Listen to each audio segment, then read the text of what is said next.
Kita buka the first outlet ni di UUM Cinto, di dalam universiti.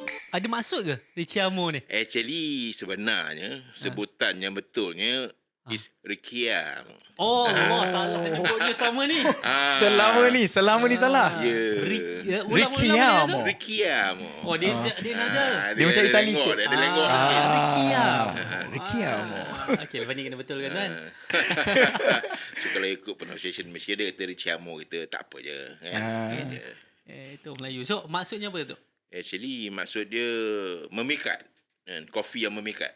Oh. Sama ada you memikat, terpikat atau dipikat.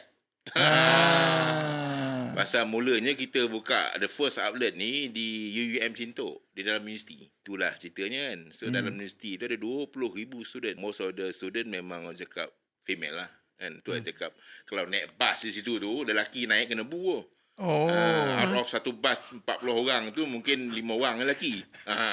Tapi kalau tengok daripada sejarah hidup Datuk kan, Datuk bukan asal daripada F&B punya line.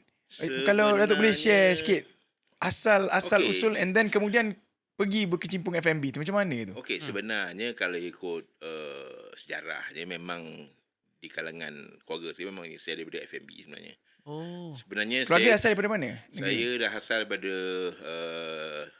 Jelebu Negeri Sembilan. Oh, Jolobu. Jelebu kan. Kau Jolobu. So, maknanya saya memang orang cakap apa? Lahir dalam kedai, besar di dalam kedai, bermain pun dalam kedai lah. So, sebenarnya family saya memang buka kedai kopi pun. Kedai kopi cara kampung lah.